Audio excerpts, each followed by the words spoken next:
السلام علیکم دوستوں ساتھیوں، میں ہوں سمیع ابراہیم اور آپ دیکھ رہے ہیں ہمارا یوٹیوب چینل۔ آج 9 مارچ ہے، منگل، سن 2021۔ پی ڈی ایم کا اجلاس، میری پچھلی ویڈیو بھی اس حوالے سے تھی، لیکن اب جو فیصلے آئے ہیں، دھرنا جو ہے وہ ہوگا فیض آباد میں۔ پنڈی اور اسلام آباد کے بیچ کی جگہ چنی گئی ہے، لیکن جو ایک بڑی بات تھی وہ یہ تھی کہ نواز شریف صاحب نے یہ اعلان کیا تھا، بلکہ یہ انہوں نے درخواست کی تھی آج اجلاس میں کہ دھرنا جو ہے، احتجاج جو ہے وہ صدر میں کرنا چاہیے۔ صدر سے مراد یہ ہے کہ جی ایچ کیو کے ساتھ اسلام آباد میں نہیں جانا چاہیے، اور انہوں نے جو ان ہاؤس تبدیلیوں کا جو پروسیس ہے، انہوں نے کہا کہ یہ ویسٹ آف ٹائم ہے، ہمیں اس کی ضرورت نہیں ہے۔ پی ڈی ایم کا جو مقصد تھا بنانے کا وہ یہ تھا کہ کرپٹ گورنمنٹ کو گرائیں اور ان کے پیچھے جو لوگ ہیں، جو سلیکٹرز ہیں، ان کو ان کی اوقات دکھائیں۔ تو اس لیے یہ جو آپ ان ہاؤس تبدیلی کی بات کر رہے ہیں، یہ ویسٹ آف ٹائم ہے۔ مریم نواز صاحبہ نے بھی اپنے والد صاحب کی اس پرپوزل سے اتفاق کیا، اور اس کے علاوہ بی این پی مینگل جو تھے، محمود خان اچکزئی، اے این پی، ان سب نے اس سے وہ کیا، اتفاق کیا۔ صرف پیپلز پارٹی یہ کہہ رہی تھی کہ ان ہاؤس تبدیلی کی جو آپشن ہے وہ ہونی چاہیے، اور مولانا فضل الرحمان نے تو کہا، میں نے تو پہلے ہی کہا تھا کہ ہمیں استعفے دے دینے چاہیے۔ نواز شریف صاحب نے بھی کہا کہ ہمیں استعفے دے کے احتجاج کرنا چاہیے، اس اسمبلی میں رہنے کا کوئی فائدہ نہیں ہے۔ اور زرداری صاحب نے یہ کہا کہ ہمیں جو میدان ہے وہ کھلا نہیں چھوڑنا چاہیے۔ اب سوال یہ ہے کہ صرف 3 دن پہلے جو اپوزیشن بڑی خوشیاں منا رہی تھی، بغلیں بجا رہے تھے یوسف رضا گیلانی کی جیت پر، تو اب اچانک کیا ہوا کہ نواز شریف صاحب کہہ رہے ہیں کہ جی بالکل ہمیں تو یہ ویسٹ آف ٹائم ہے، اس پہ جانے نہیں چاہیے۔ خیر وہاں پر بڑا بحث و مباحثہ ہوا، اور اس بحث مباحثے کے بعد یوسف رضا گیلانی صاحب کا تو نام فائنل ہو گیا، ڈپٹی چیئرمین کا نام فائنل نہیں ہو سکا۔ میں نے اپنی پچھلی ویڈیوز میں آپ کو بتایا کہ زرداری صاحب اپنے آپ کو ڈسٹنس کر رہے ہیں، اور اس کی بڑی 2-3 میں آپ کو وجوہات بتا دیتا ہوں جو مجھے پیپلز پارٹی کے قریبی لوگوں نے بتایا۔ انہوں نے کہا جی سب سے پہلی تو بات یہ ہے کہ اگلے 2 مہینے بعد کشمیر کا الیکشن آ رہا ہے، اور کشمیر کا الیکشن مسلم لیگ نون نے، پیپلز پارٹی نے، تحریک انصاف نے، سب نے علیحدہ علیحدہ اپنے پلیٹ فارم سے لڑنا ہے، تو وہ اس کے لیے وہ اتحاد کی کوئی جو بات ہے وہ نہیں ہے۔ یہ 26 مارچ کو لانگ مارچ کا فیصلہ کیا گیا ہے کہ قافلے اسلام آباد آئیں گے،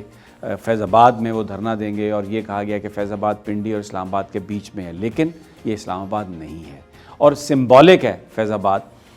اس کو یہ جو وہ انہوں نے جگہ چنی ہے کہ جس میں وہ پنڈی کی طرف مارچ کر سکتے ہیں، تو وہ جو ایک گفتگو ہو رہی تھی کہ شاید کوئی ایجنسیز ساتھ ہیں، کوئی کسی وجہ سے کوئی اندر کوئی گیم بن گئی ہے، اور اب کوئی پلاننگ ایسی ہو گئی ہے کہ اب عمران خان صاحب کو ہٹایا جا رہا ہے، کیونکہ اپوزیشن کے لوگ یہ کہہ رہے تھے کہ ہم اگلے مرحلے میں یوسف رضا گیلانی کے الیکشن کے بعد اگلے مرحلے میں عمران خان صاحب کی حکومت جائے گی۔ مریم نواز صاحبہ تو یہ کہہ چکی تھی کہ اب شاید لانگ مارچ کی ضرورت ہی نہ پڑے، دے ور سو کانفیڈنٹ، لیکن ایسا ابھی جو بات سامنے آئی ہے، جو خان نے جو اعتماد کا ووٹ لیا ہے، اس نے بالکل ایک شیٹر کر دی ہے اپوزیشن کی جو امیدیں ہیں اس وقت جو نظر آ رہی ہے، اور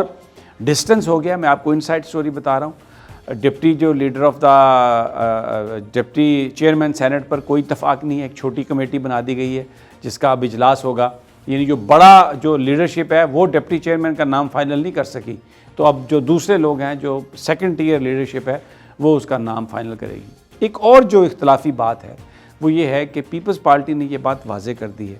کہ وہ جو لیڈر آف دا اپوزیشن ہے سینٹ میں، وہ اپنا بنائیں گے، کیونکہ اس وقت سینٹ میں جو تعداد ہے پیپلز پارٹی سے تعلق رکھنے والے سینیٹرز کی وہ ہے 20، نون لیگ کے جو سینیٹرز ہیں ان کی تعداد ہے 17، اور پیپلز پارٹی یہ کہہ رہی ہے کہ ہم نے لیڈر آف دا اپوزیشن جو ہے وہ ہم نے سینٹ میں اپنا بنانا ہے۔ ان کا یہ کہنا ہے کہ اس سے پہلے مسلم لیگ نون کے پاس سینیٹرز کی تعداد زیادہ تھی، تو پیپلز پارٹی نے اس میں کوئی کسی طرح کا رکھنا نہیں ڈالا، کوئی اس میں پرابلم نہیں اٹھائی، تو وہ انہوں نے اپنا جو ٹرم ہے وہ پوری کی۔ تو اب اٹ از ہائی ٹائم کہ جو جناب پیپلز پارٹی کی جو سینیٹر ہے وہ ہونا چاہیے۔ میں نے کہا کہ اس لیے کی کہ مجھے پتہ ہے کہ جناب آصف علی زرداری صاحب نے جو اپنے قریبی دوستوں کو بتایا کہ شہری رحمان صاحبہ، زرداری صاحب اس میں انٹرسٹڈ ہیں، شہری رحمان صاحبہ leader of the opposition Peoples Party کی طرف سے بنیں گی۔ اچھا، اب یہ جو ساری صورتحال چل رہی ہے اس میں ایک اور بڑی ڈیولپمنٹ ہوئی ہے۔ وہ ڈیولپمنٹ یہ ہے کہ سینٹ کا جو نوٹیفیکیشن ہے ابھی کسی جیتنے والے امیدوار کا نہیں ہوا۔ تحریک انصاف نے درخواست دی تھی الیکشن کمیشن کو کہ جناب یہ علی حیدر گیلانی کی ویڈیو آئی ہے جس میں پیسے اور ووٹ ضائع کرنے کی بات ہو رہی ہے، تو آپ اس کا نوٹس لیں اور یہ جو یوسف رضا گیلانی صاحب ہیں ان کا جو الیکشن ہے اس کو کالعدم قرار دیں، کیونکہ مریم نواز صاحبہ نے بھی یہ بات کہی ہے کہ سینٹ میں ٹکٹ چلے ہیں، پیسہ نہیں چلا، یعنی کوئی لالچ دیا گیا ہے، کوئی سودے بازی کو بارگیننگ ہوئی ہے جو پاکستان کے آئین اور قانون کے تحت بالکل جرم ہے، سیٹ نہیں ہو سکتی۔ تو اس پر الیکشن کمیشن نے 11 تاریخ لگائی تھی اور 12 کو سینٹ کے چیئرمین کا الیکشن ہے۔ تو پھر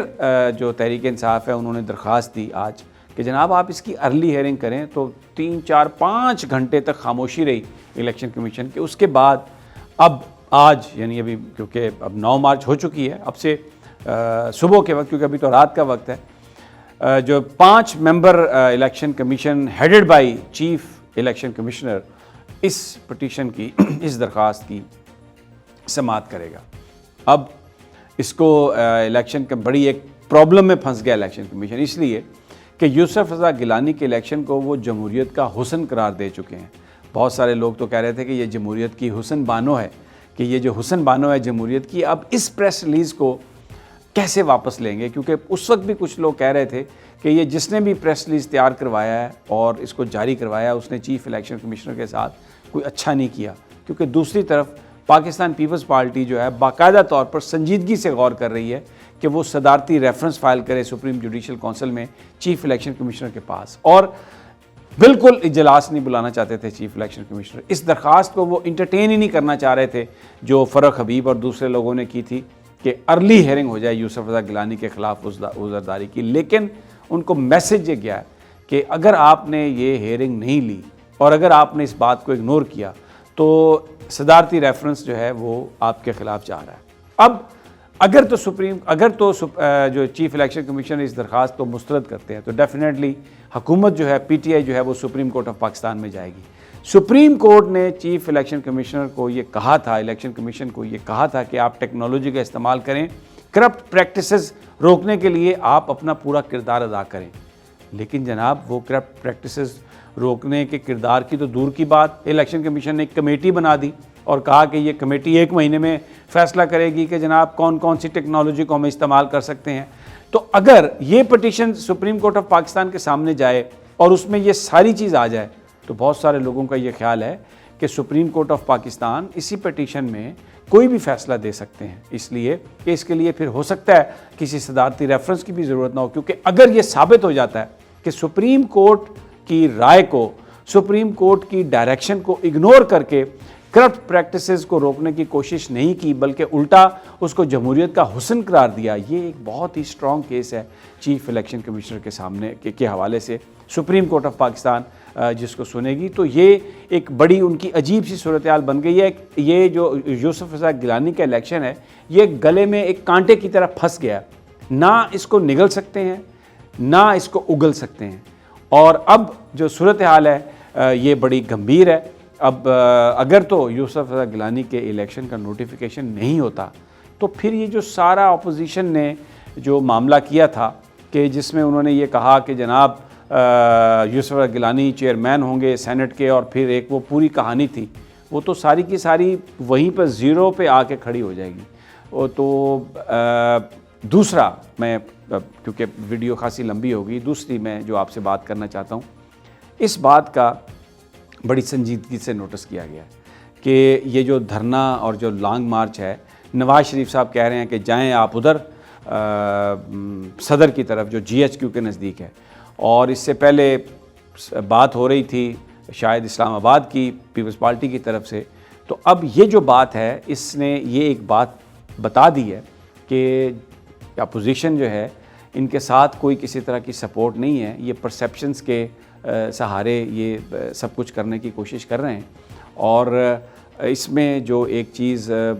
سامنے اب آئے گی، جو حکومت جو ہمیں ذرائع بتا رہے ہیں، جو ایک شائع کرنے کا ایک باقاعدہ ایک انفارمیشن آؤٹ کرنے کی بات کر رہی ہے کہ یہ ساری فنڈنگ کہاں سے آئی۔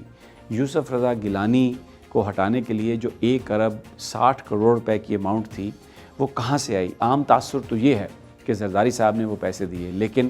جو کچھ جاننے والے لوگ ہیں وہ سمجھتے ہیں کہ اس حوالے سے بڑی انٹرسٹنگ انفارمیشن ہے، اور ایسے ایسے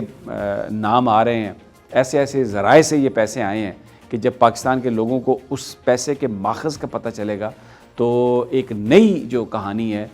وہ سامنے نکل آئے گی۔ اب